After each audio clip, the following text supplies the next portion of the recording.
J'ai décidé de vous faire une masterclass aujourd'hui sur les énergies féminines et masculines parce que vous me connaissez, depuis qu'on est ensemble, je suis toujours en train de vous dire, j'ai de la misère à mettre en action ce que je vois dans ma tête, puis mes projets, puis ma créativité, j'aboutis pas, puis là, je cherche des solutions pour me mettre en action et j'ai trouvé cette voie-là où j'ai essayé des choses dernièrement, puis ça me tentait de vous les partager si ça peut vous aider. C'est juste un point de vue, en fait, parce que pour générer de l'action, il y a plusieurs techniques, on les connaît, on en connaît beaucoup, mais ce point de vue-là, moi, il m'a interpellée. Fait que j'avais envie de vous le partager. Fait que je vais vous partager mon écran. Fait qu'on va parler, en fait, du yin et du yang. Tout le monde connaît ça, mais est-ce qu'on sait vraiment qu'est-ce que ça veut dire? En tout cas, moi, je l'ai appris. Alors, c'est un concept, je dirais, ou une façon d'expliquer la vie qui vient des Chinois, un peu avant l'avènement de Jésus-Christ. Et c'est symbolisé par ce signe-là qu'on connaît tous. Mais que veut-il dire? D'abord, on a le cercle qui correspond au chi ou au ki, je ne sais pas si je le prononce bien, mais pour eux, c'est l'énergie universelle et c'est rond parce que ça circule tout le temps. Il n'y a pas de début, il n'y a pas de fin dans l'énergie et dans le mélange des énergies féminines et masculines. Alors, la partie qui est blanche, c'est l'énergie masculine. Pourquoi est-ce qu'elle est blanche? Parce qu'elle correspond à l'énergie du soleil, de la lumière. Ça correspond à l'été, le feu, et c'est une énergie qui est solaire. Le côté noir, c'est pas parce qu'il est noir qu'il est négatif, c'est juste parce qu'il correspond plus à la nuit, l'obscurité, la lune, les cycles féminins d'ailleurs, qui vont avec les cycles de la lune. Souvent, c'est interrelié. Ça correspond à l'eau, les rivières et l'énergie terrestre. Bon, je vous explique ça parce qu'il va y avoir un lien avec ça tantôt. Donc, on voit qu'elles sont en partie égales, que dans l'une existe l'autre aussi. Et ça symbolise le fait que dans la vie, c'est jamais tout noir, c'est jamais tout blanc. Il y a toujours un peu de masculin dans le féminin et vice-versa. Que les polarités, ça fait partie de la vie, que l'un existe avec son contraire et qu'on est, c'est ça, jamais tout l'un, tout l'autre. Donc, on peut être plus l'un, plus l'autre. Puis l'idée, en fait, c'est de s'équilibrer pour avoir une vie qui est plus euh, équilibrée. Donc, qu'est-ce que l'énergie féminine, premièrement? C'est l'énergie de l'être, au contraire du faire. Donc, qu'est-ce que ça correspond? C'est que une énergie féminine, on va être dans l'intuition, dans la pensée, dans la création, dans l'intuition, beaucoup de spiritualité, dans le maternage, dans le sens de prendre soin des autres, de vouloir avoir une famille. On est très orienté vers l'intérieur, vers l'introspection. Fait que comment est-ce qu'on le manifeste? On le manifeste en faisant des exercices d'introspection comme de la méditation, comme tu sais, toutes nos routines du matin, dans le fond, là où on écrit, on médite, etc. Bien, ça, c'est toutes des activités de l'énergie féminine. On va planifier, on va organiser, on va développer une vision, on va tu sais, les écrire, on va se faire un plan. Tout ça, c'est de l'énergie féminine. L'énergie féminine, elle est assez immobile. Mais c'est pas parce qu'on fait rien qu'on n'est pas productif. Souvent, les personnes qui ont plus d'énergie féminine ou que ça fait partie plus de leur énergie vont être très productives en prenant leur douche, en écoutant de la musique, en faisant absolument rien, en méditant. Des fois, il y a des choses qui vont popper. C'est vraiment dans des espaces où on se dépose que là, on va avoir des idées de génie. On va être full créative et c'est là-dedans qu'on est. Le côté obscur, par exemple, de l'énergie féminine, c'est justement d'être déconnecté de la réalité, de beaucoup, beaucoup penser, de beaucoup créer, mais finalement rien faire, d'être un peu dans un chaos, de toujours être en train de brasser des idées, mais d'être jamais capable de prendre une décision. Euh, Dans le triangle, là, bourreau, victime, sauveur, on va être souvent la victime. Celles qui sont dans ce côté, on parle du côté obscur, là. Euh, On va être aussi des gens qui sont plutôt apathiques. Tu sais, on n'a pas comme une grande vitalité, puis souvent on a un surplus de poids aussi. Et ça, le surplus de poids, puis tout ça, c'est des signes de déséquilibre aussi parce qu'on va le voir dans l'énergie masculine. Quand on est équilibré, bien, à ce moment-là, on est capable de mieux gérer ça. Alors, si on est dans comment l'équilibrer, ben, je vais vous en parler en parlant de l'énergie masculine. Vous allez voir comment l'un peut équilibrer l'autre.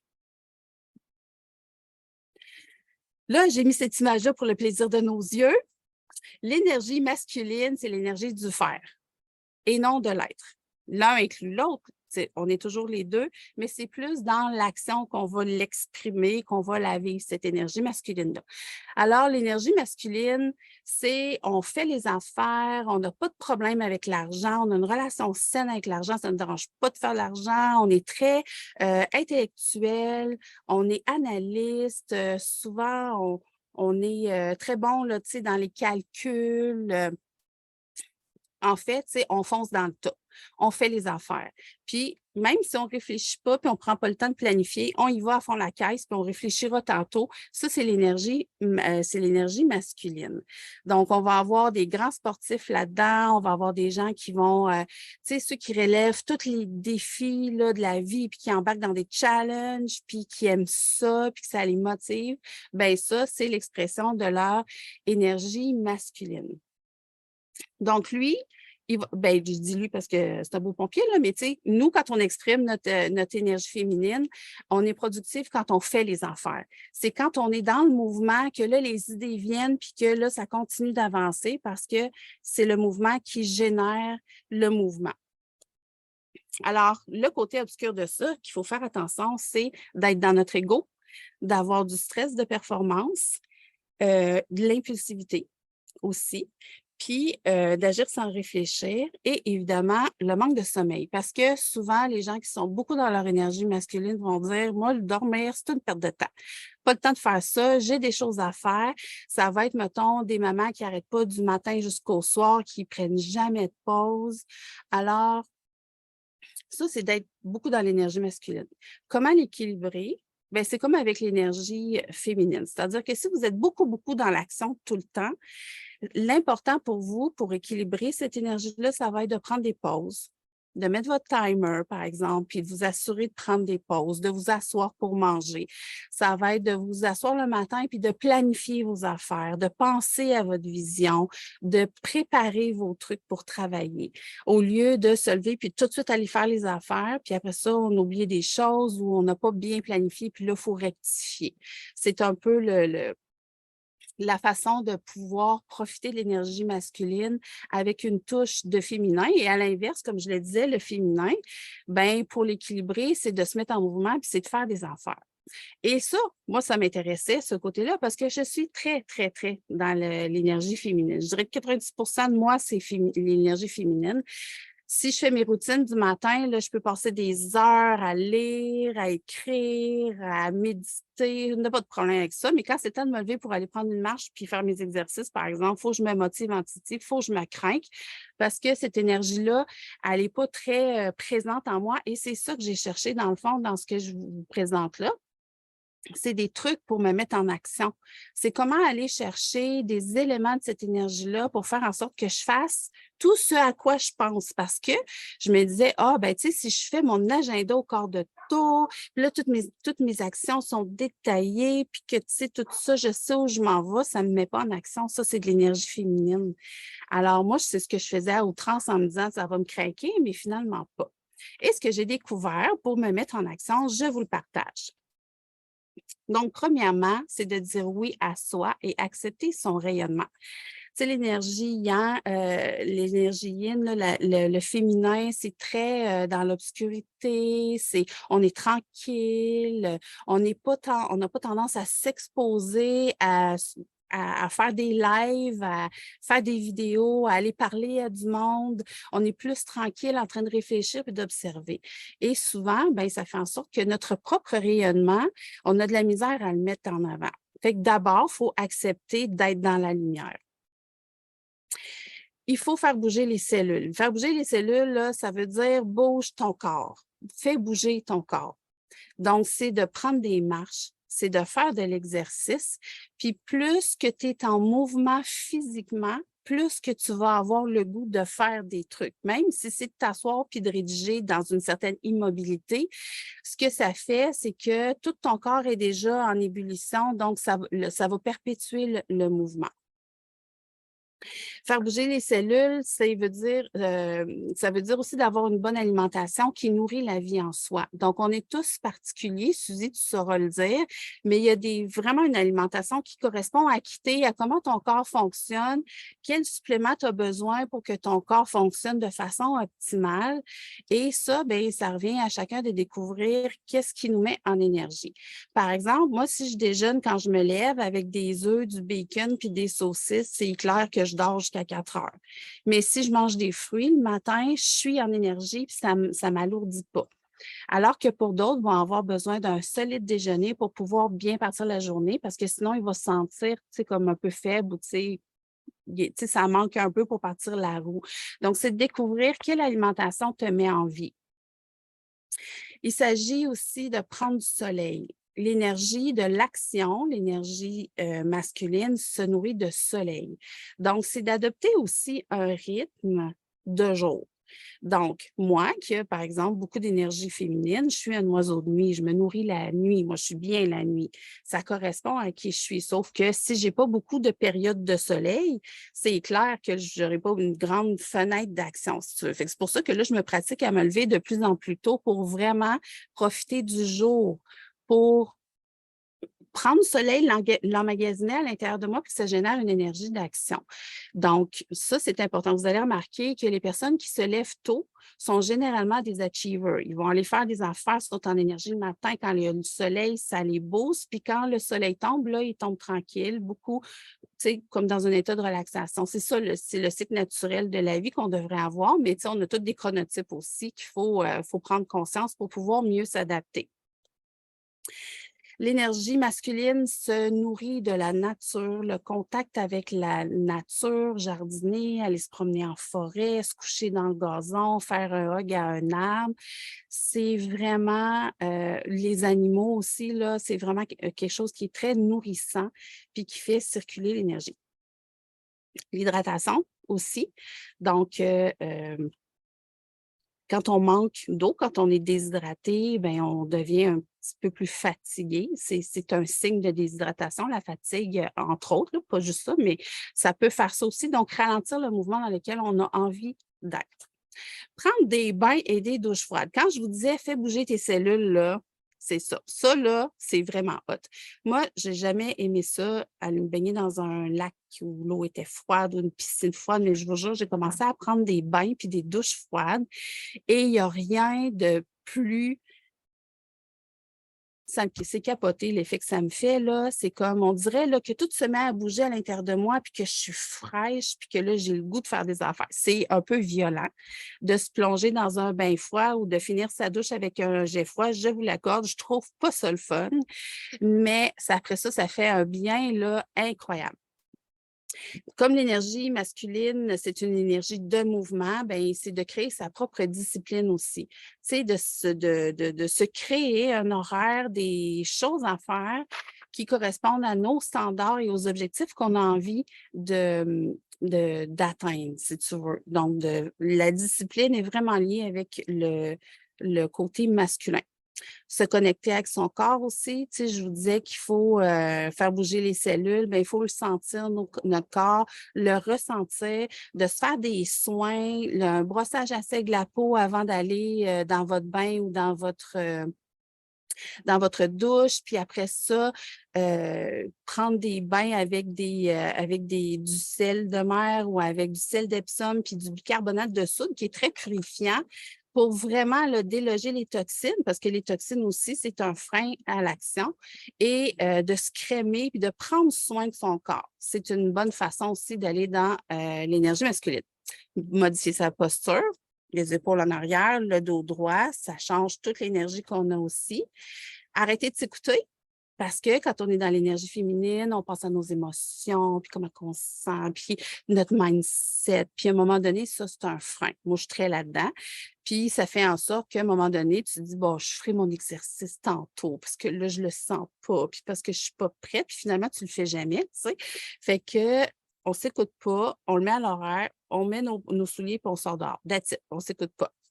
Vous pouvez utiliser la technique du 5-4-3-2-1, peu importe la technique que vous utilisez. L'important, c'est de sortir de l'énergie féminine, qui en est une de planification puis de ressenti pour aller dans le mouvement, dans l'action. De choisir la légèreté aussi. Tu sais, si vous avez des processus qui sont compliqués dans la vie, là, c'est sûr que c'est un frein à l'action. Donc, qu'est-ce qui est lourd dans votre vie? Qu'est-ce qui n'est pas simple, léger et facile? Bien, de changer ça pour plus de légèreté, pour que vous puissiez aller dans le mouvement sans qu'il y ait quelque chose qui vous fasse des jambettes, mettons. Puis, d'utiliser votre troisième chakra. Le troisième chakra, c'est celui du plexus solaire, juste en haut du nombril puis en bas de la cage thoracique. C'est le chakra, justement, là, du mouvement, de l'action, de la manifestation. Alors, comment est-ce qu'on fait pour l'utiliser, ce chakra-là? Vous allez juste respirer profondément en faisant gonfler l'endroit où est ce chakra-là, puis juste relâcher. Juste de respirer en faisant gonfler cette partie-là de votre ventre, puis de le relâcher. Vous pouvez déposer des huiles essentielles sur cette région-là aussi. Pour faire ces exercices de respiration-là, vous pouvez mettre vos mains à cet endroit-là pour vous assurer que votre ventre il gonfle à cet endroit-là. Mais ce type de respiration-là va générer de l'énergie et du mouvement. Et bien sûr, vous pouvez utiliser des huiles essentielles. Bien entendu, il fallait que je vous en parle.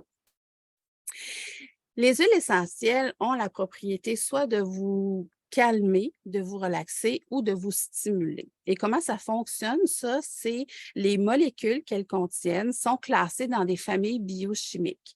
Il y a certaines familles biochimiques, vous le voyez sur le diagramme, ce qui est en haut, donc mettons les esters, sont des huiles essentielles qui vont favoriser le yin, donc le côté féminin, la relaxation, l'introspection, le calme, les émotions, calmer l'anxiété, l'angoisse, etc. Je vous ai mis quelques exemples ici, comme la lavande, l'ylang-ylang, la bergamote, la mélisse.